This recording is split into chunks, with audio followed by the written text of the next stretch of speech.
बात करेंगे महाकुंभ की। प्रयागराज के महाकुंभ मेले में भारी उत्साह देखने को मिल रहा है, जहां लाखों श्रद्धालु संगम में डुबकी लगाने पहुंचे हैं।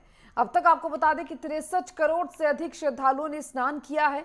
सुरक्षा और स्वच्छता के कड़े इंतजाम किए गए हैं। साधु संतों ने धार्मिक अनुष्ठान किए और भक्तों को आशीर्वाद दिया। प्रशासन ने यातायात और स्वास्थ्य व्यवस्थाओं पर विशेष ध्यान दिया है। महाकुंभ में 15,000 स्वच्छता कर्मियों ने Guinness book of world record में एक नया कीर्तिमान बनाया है और इन कर्मियों ने मेला क्षेत्र के 4 जोनों में एक साथ सफाई अभियान भी चलाया। इस रिकॉर्ड को महाकुंभ 2019 का पुराना रिकॉर्ड तोड़ते हुए बनाया गया। 10 किलोमीटर तक चलाए गए स्वच्छता अभियान ने स्वच्छता को लेकर एक नया विश्व रिकॉर्ड स्थापित किया है। प्रयागराज के मेयर और महाकुंभ अधिकारियों ने इस आयोजन को महाकुंभ की स्वच्छता का संदेश बताया, जो पूरे विश्व में फैलने के लिए प्रेरित करेगा। और चलिए, इसी पर ज्यादा जानकारी के लिए, ज्यादा बातचीत करने के लिए हमारे साथ हमारे संवाददाता राघवेंद्र मिश्रा हमारे साथ जुड़ चुके हैं। उनका रुख करेंगे। राघवेंद्र, महाकुंभ की जय जयकार हर तरफ देखने को मिल रही है और अब जो संख्या है 63 करोड़ से ज्यादा पहुंच चुकी है। ऐसे में किस तरीके से जो व्यवस्थाएं हैं वो देखने को मिल रही है और कल आखिरी दिन भी महाकुंभ का है। जी बिल्कुल दीपिका, जिस प्रकार से महाकुंभ के कीर्तिमान लगातार बन रहे हैं 13 जनवरी से लेकर ही, और कल जो है महाशिवरात्रि के दिन समापन होना है, महाकुंभ का समापन होना है, उसको लेकर जो है लगातार कीर्तिमान गढ़ता आ रहा है महाकुंभ नगर। और कल जो है, अगर कल की बात किया जाए तो कल 15,000 स्वच्छता कर्मियों ने एक स्वच्छता का जिस प्रकार से संदेश दिया है, पर्यावरण संरक्षण का संदेश दिया है, और ये अपने आप में एक कीर्तिमान है। और ये स्वच्छता का संदेश जिस प्रकार से एक गिनीज वर्ल्ड बुक में रिकॉर्ड हुआ है, उसको लेकर केवल महाकुंभ नगर या प्रयागराज तीर्थराज प्रयाग नहीं, पूरा विश्व इसके प्रति जो है आकर्षित है और विश्व को संदेश देने का प्रयास किया जा रहा है। साथ ही साथ कल महाशिवरात्रि को लेकर जिस प्रकार से व्यवस्थाएं शासन प्रशासन ने कर रखी है, उसकी भी तारीफ करना मुनाजिम है, क्योंकि श्रद्धालुओं का जो क्रम आ रहा है, जो हुजूम आ रहा है, जो जत्था आ रहा है, वो थमने का नाम नहीं ले रहा है। हर कोई जो है लालायित है, हर कोई उत्सुक है, हर व्यक्ति के अंदर उमंग है, उत्साह है, जोश है कि महाकुंभ में एक पुण्य की डुबकी लगाई जाए। इसीलिए चाहे नेता हो, अभिनेता हो, व्यवसायी हो, गरीब हो, अमीर हो, हर व्यक्ति महाकुंभ में पुण्य की डुबकी लगा रहा है। और आज सुबह से ही लोगों का हुजूम संगम नोज पर पहुंच रहा है। सुबह 8 बजे तक अगर बात किया जाए, आंकड़ों की बात किया जाए, तो लगभग 33 लाख लोगों ने सुबह 8 बजे तक आज स्नान कर लिया है और कल तक ये 63 करोड़ का आंकड़ा पार हो चुका है। जिस प्रकार से योगी सरकार ने परिकल्पना की थी, संकल्पना की थी, महाकुंभ जो आध्यात्मिकता का एक प्रवाह जो यहाँ बहता है, सनातन संस्कृति का जो उच्चतम शिखर पर ले जाना है भारत को, वैश्विक पटल पर जो है जो उसकी छाप पड़ रही है, जो वसुधैव कुटुंबकम की भावना से ओतप्रोत अपना ये महाकुंभ है, इसको लेकर भी जो है श्रद्धालुओं में जिस प्रकार का उत्साह और उमंग देखने को मिल रहा है, वो अपने आप में एक कीर्तिमान कहें या अपने आप में एक अलौकिक और अद्भुत है।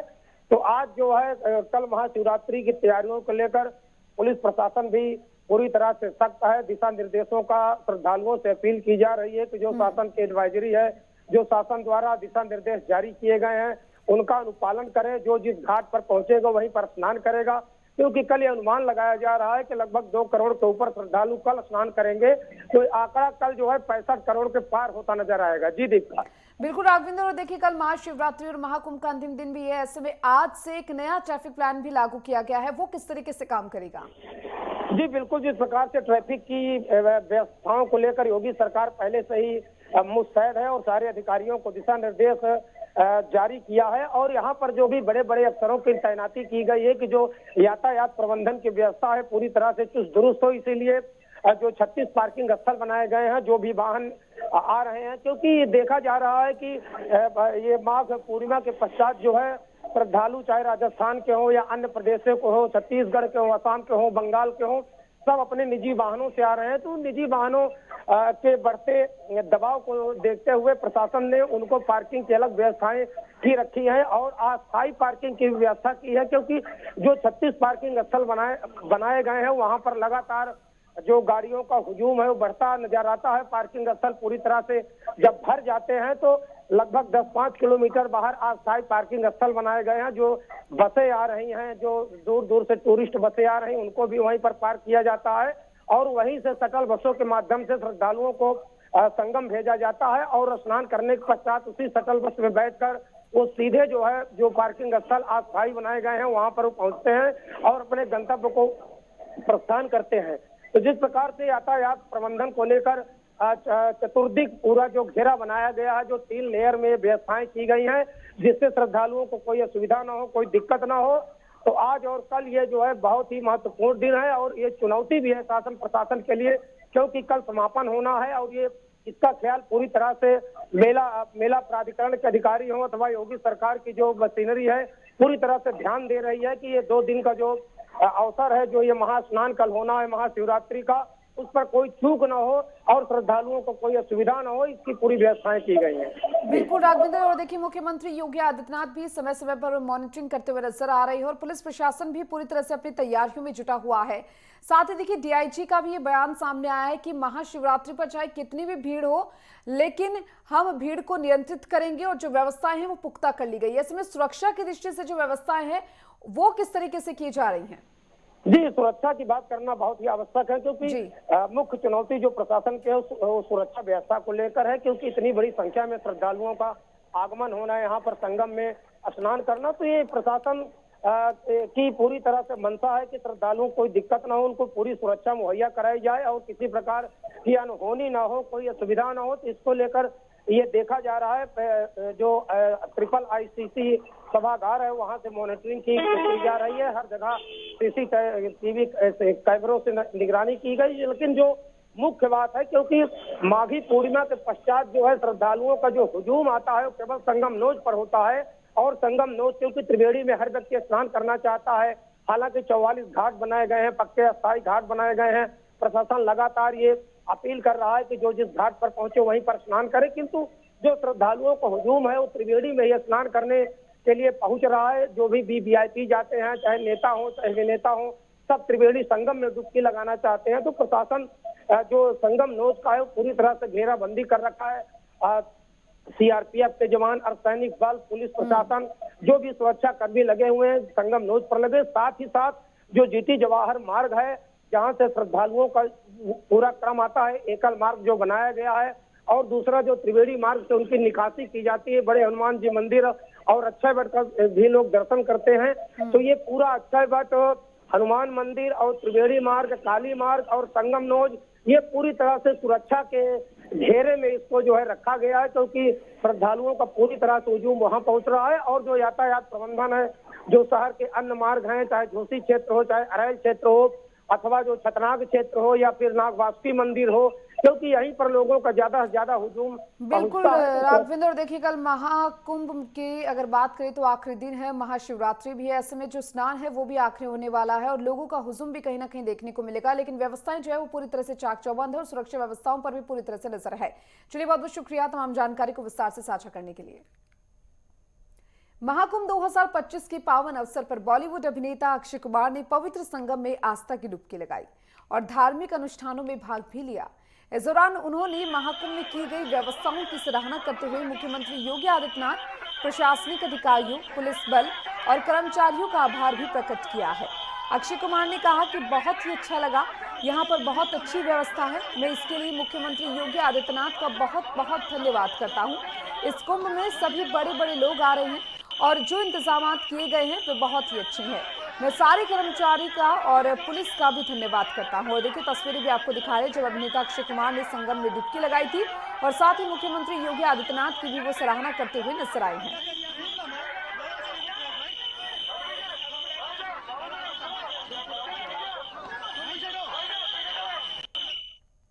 मुख्य निर्वाचन आयुक्त ज्ञानेश कुमार ने अपने परिवार के साथ प्रयागराज के त्रिवेणी संगम में पवित्र डुबकी लगाई है और इस अवसर पर उन्होंने मां गंगा का आशीर्वाद प्राप्त किया और सभी के कल्याण की कामना की है।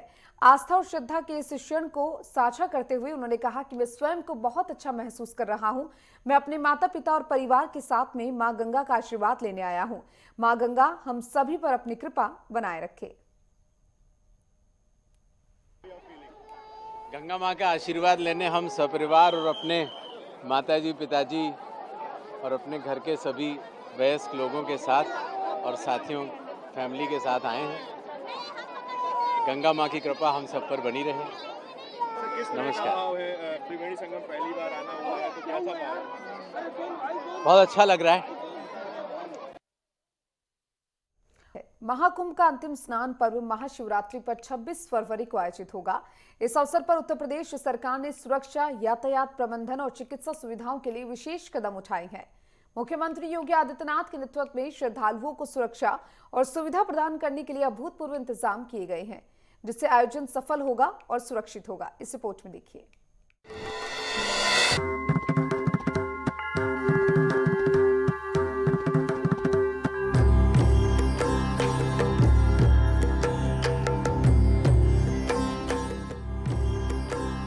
महाकुंभ का अंतिम स्नान पर्व महाशिवरात्रि के अवसर पर 26 फरवरी को आयोजित होने जा रहा है। इस ऐतिहासिक अवसर की तैयारियों को अंतिम रूप देने में उत्तर प्रदेश की योगी सरकार पूरी तरह से जुटी हुई है। ये केवल एक धार्मिक आयोजन नहीं होता, बल्कि ये भारतीय संस्कृति, आस्था और विश्वास का प्रतीक भी है। इस बार उत्तर प्रदेश सरकार खासतौर पर मुख्यमंत्री योगी आदित्यनाथ के नेतृत्व में महाकुंभ की तैयारियों ने एक नई मिसाल पेश की है। महाकुंभ के अंतिम स्नान पर जो इस साल 26 फरवरी को महाशिवरात्रि के दिन आयोजित होगा, इसके लिए योगी सरकार ने सुरक्षा और व्यवस्था की दृष्टि से अभूतपूर्व कदम उठाए हैं। ये आयोजन उत्तर प्रदेश सरकार की सुरक्षा व्यवस्थाओं, प्रशासनिक क्षमता और योजनाबद्धता का एक बेहतरीन उदाहरण साबित हो रहा है। इस बार महाकुंभ में सुरक्षा, यातायात प्रबंधन, चिकित्सा सुविधाएं और अन्य सभी बुनियादी सेवाओं के पहले से कहीं बेहतर तरीके से तैयार किया गया है, ताकि श्रद्धालुओं को किसी भी प्रकार की असुविधा न होने पाए। महाकुंभ में महासुरक्षा, पुलिस बल की तैनाती सुनिश्चित, 24/7 निगरानी, सीसीटीवी और ड्रोन से स्थानों की निगरानी, महिला सुरक्षा के लिए अलग उपाय, अस्थायी मेडिकल कैंपस और एम्बुलेंस सेवाएं, यातायात प्रबंधन, पार्किंग और रूट निर्धारण, श्रद्धालुओं की सुरक्षा के लिए विशेष सुरक्षा रूट, इमरजेंसी स्थिति में त्वरित चिकित्सा सहायता, सुरक्षा कर्मियों के लिए विशेष प्रशिक्षण, हर क्षेत्र में पुलिस की उपस्थिति सुनिश्चित, सख्त सुरक्षा जांच, संदिग्ध गतिविधियों पर ध्यान। महाकुंभ का अंतिम स्नान पर्व महाशिवरात्रि के दिन भगवान शिव की पूजा के लिए महत्वपूर्ण है। ये पर्व प्रत्येक श्रद्धालु के लिए आस्था और भक्ति का प्रतीक है, जहां लाखों लोग संगम की पवित्र नदियों में डुबकी लगाकर अपने पापों से मुक्ति प्राप्त करने के लिए आते हैं। महाशिवरात्रि पर संगम में स्नान करने से व्यक्ति की आत्मा को शुद्धि मिलती है और भगवान शिव की कृपा प्राप्त होती है। इस दिन विशेष रूप से शिव भक्त विभिन्न मंदिरों में पूजा अर्चना करते हैं और शिवलिंग पर बेलपत्र, दूध, घी, जल और अन्य पूजन सामग्री अर्पित करते हैं। महाकुंभ में लाखों श्रद्धालु इस दिन पुण्य की डुबकी लगाने के लिए एकत्रित होते हैं और ये दृश्य अत्यंत भव्य और श्रद्धा से भरा हुआ होता है। महाकुंभ में लाखों लोग आते हैं, जिससे यातायात पर भारी दबाव बनता है। इसे ध्यान में रखते हुए योगी सरकार ने यातायात व्यवस्था को सुचारू और व्यवस्थित बनाने के लिए कई कदम उठाए। यातायात के कुशल प्रबंधन के लिए अलग अलग रूट तैयार किए गए हैं और पार्किंग स्थानों का विस्तार किया गया है। गाड़ियों की जांच भी सख्ती से की जाएगी, ताकि किसी भी अप्रिय घटना से बचा जा सके। यातायात नियमों का पालन सुनिश्चित करने के लिए पुलिस ने विशेष यातायात टीमों का गठन किया है, जो श्रद्धालुओं के आने और जाने के दौरान मार्गदर्शन करेंगे। महाकुंभ में लाखों श्रद्धालुओं की भारी भीड़ होती है और ऐसे में स्वास्थ्य सेवाएं अत्यधिक महत्वपूर्ण होती हैं। इस बार प्रशासन ने अस्थायी अस्पताल और मेडिकल कैंप लगाने की व्यवस्था की है। इन कैंपों में हर प्रकार की चिकित्सा सेवाएं उपलब्ध कराई जाएंगी, ताकि किसी भी इमरजेंसी में तुरंत इलाज किया जा सके। इसके अलावा एम्बुलेंस सेवाएं भी उपलब्ध रहेंगी और प्राथमिक चिकित्सा सहायता के लिए मेडिकल टीमों को तैनात किया गया है। इस प्रकार की व्यवस्था से ये सुनिश्चित किया जाएगा कि किसी भी श्रद्धालु को स्वास्थ्य संबंधी समस्याओं का सामना न हो। महाकुंभ 2025 की तैयारी में योगी आदित्यनाथ की प्रशासनिक क्षमता और नेतृत्व क्षमता ने साबित किया है कि जब सरकार की नीयत और योजनाएं सही दिशा में होती हैं, तो बड़े आयोजन भी सुचारू रूप से संपन्न हो सकते हैं। सीएम योगी आदित्यनाथ के नेतृत्व में इस बार महाकुंभ ने ये साबित कर दिया है कि भारत के सांस्कृतिक और धार्मिक आयोजनों में प्रशासनिक क्षमता और सुरक्षा की कोई कमी नहीं हो सकती है। Desk report, network 10।